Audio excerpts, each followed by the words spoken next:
welcome back to another video.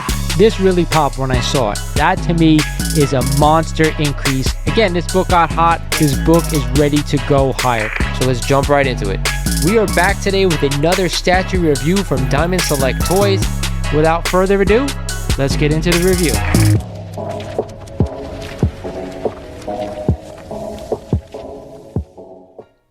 What is going on, YouTube? This is Lawrence over at Mighty Comics and Collectibles, and welcome back to another video. Today, we're here for another episode of Cop or Drop. Believe it or not, we're up to 8 episodes, so that's great. You guys have been really enjoying these set of videos. I want to remind you guys, if you are not a current subscriber of the channel and have been enjoying some of my videos, do me a favor and drop me a subscribe. Also, I want you to smash that like button because it does help the algorithm out, and of course, turn on notifications because it lets you guys know when I post new videos.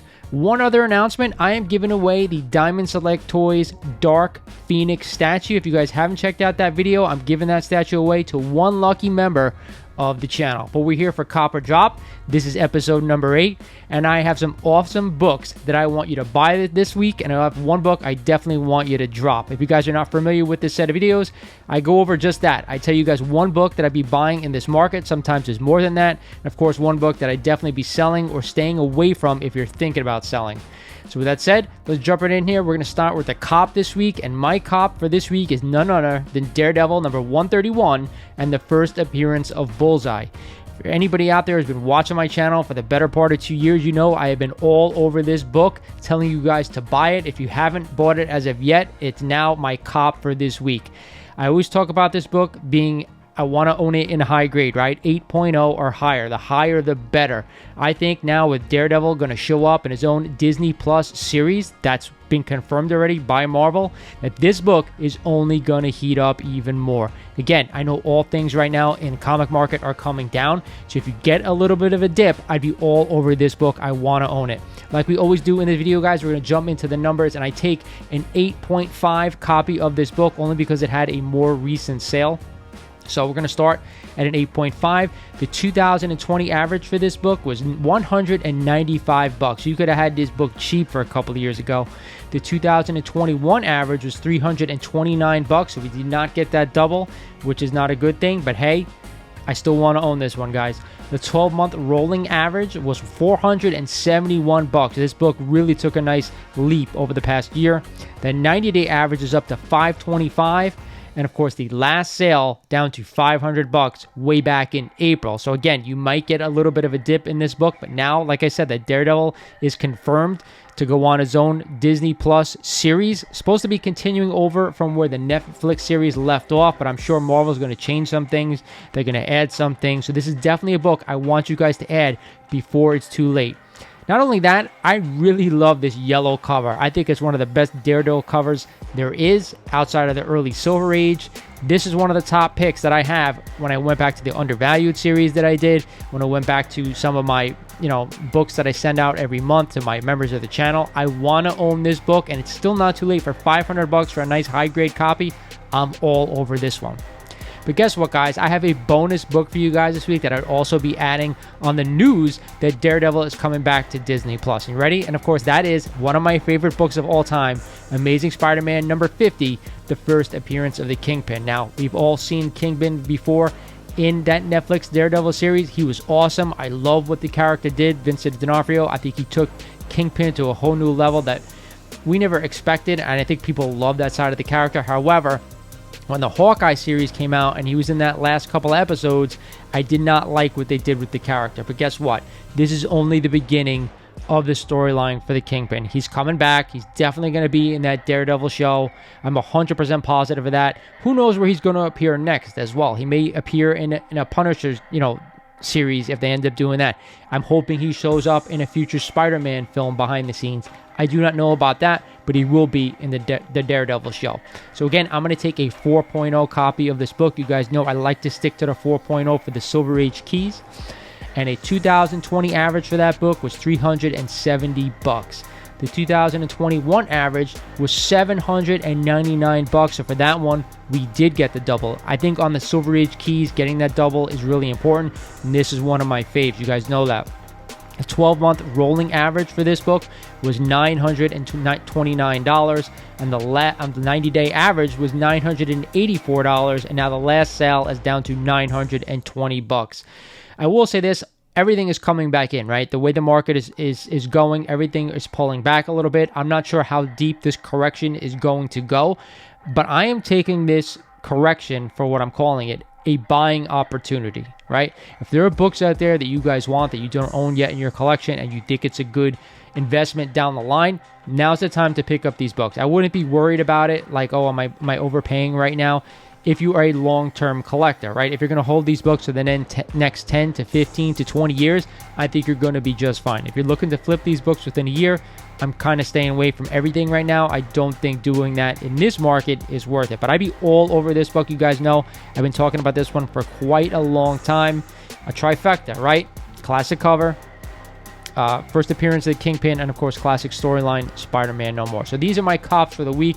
I gave you 2 this week because I think that this is an important couple of books that I'd be adding to the collection sooner rather than later before they spike and double and triple 20 years down the line. If you don't own them and you want to own them, go right ahead. So that brings us to the drop of the week, right? My drop of the week is none other than She-Hulk #1. So why am I dropping this book? With the series coming to Disney Plus, we just got the trailer last week and people are already complaining about the CGI. I gotta be honest with you guys, I don't care about the CGI. I thought it looked fine, and I do believe that they'll probably work on it closer we get to the series. But the one main reason I am dropping this book right now is because what I've been noticing over the market is that when we get that first trailer, that's where the spike comes. That's where we should be selling these books right now in this market. It used to be that when you get that first trailer, you're buying, and then we finally get that movie, that's the time to sell the book. It's kind of reverting back to when we get that first trailer, hey, drop this one while you can. Especially with, like, I saw it with the Moon Knight books, like that leading up to that show, that book was insane, right? And then we got that first trailer. The trailer was awesome. I used that time to sell my Werewolf by Night #32, first appearance of Moon Knight, and it was the right decision. Of course, once we got the show came out. It was okay. It wasn't the greatest, in my opinion. I'm going to be doing a video on ranking all those Disney Plus shows, so stay tuned for that. But again, once that show came out, it was okay. That book started to drop. Now, it could have been a coincidence with the market, where the market was going. I think that people weren't in love with that series. I think it was good. I love the way Oscar Isaac, acted in that show. However, it didn't help the book. Kind of came down the way they portrayed that character. But again, we're talking about She-Hulk. Again, a popular book right now. A lot of people are going out there trying to find copies. I'm doing the opposite. If you own a copy, I'd be definitely selling this book right now because of all the stuff we're hearing about CGI and whatever from everybody else. People are going to push this book down. If you're looking to buy one, I'd probably stay away and wait till after the show. This way you probably get a better deal on it. But in my opinion of the show, I think it's going to surprise some people, and I think people are going to love it, but I don't think it's going to drive up the price of the book that much, right? There's only a limit of where these books can go. These, I want to call them copper modern age books. They're almost similar to me because of the when I grew up. But either way, I'd definitely be staying away from this one. If you want it in the PC, wait till after the show and then get yourself a copy. But I do think the show is going to surprise some people, and I think it'll be like almost like a romantic comedy type of thing, rom-com. I think people will enjoy it. But regardless, we're going to jump into the numbers like we always do. We're going to take a 9.8 copy of this book because, to be honest, I only want to own this book at a 9.6 or a 9.8. There's so many copies out there. I'd be staying away from this one unless you get it in high grade, okay? So at a 9.8, the 2020 average for this book was $499. Pretty nice investment if you bought it way back in 2020. The 2021 average was $1,190. You got a more than double on this one. Great job if you owned it back then. The 12-month rolling average was $1,180. Now the 90-day average is down to $1,038, but the last sale is a monster increase of $1,322, and that was in May of this year, so this month. So that is part of the reason why we got the nice bump now that the trailer hit. We got a nice bump. If you own a copy, I'd definitely be selling, taking my money, waiting till after the show. If you want to keep this book in your personal collection, then you can always add back a copy if you want. Again, if you want to hold this book for 20 plus years, I'm sure it's going to go up, guys. But what I do on this video is try to give you something that I'd be buying right now that will spike in the near term, and I could definitely be giving you something that I would sell that we kind of hit the peak, I think, for right now, and then you could always add it back later. Okay, so that is my drop for the week, She-Hulk #1, and I'm going to throw in all She-Hulk's books with it because they kind of go hand in hand, even though, to be honest with you, this is the only book I really want to own out of all the She-Hulk books. So with that said, guys, this is Copper Drop episode 8. Hope you guys enjoy this one. I always try to take books that I think that people are talking about, books that I think people want to own. So drop me comments down below. Let me know what you think of this video. If you rather reverse them, if you're buying either one of these books, if you something else in that series or related to these books that you'd rather own, let me know down in the comments because I'm always interested into what you guys have to say. With that said, this is Lawrence over at Mighty Comics Collectibles saying thank you for watching, and I'll talk to you guys soon.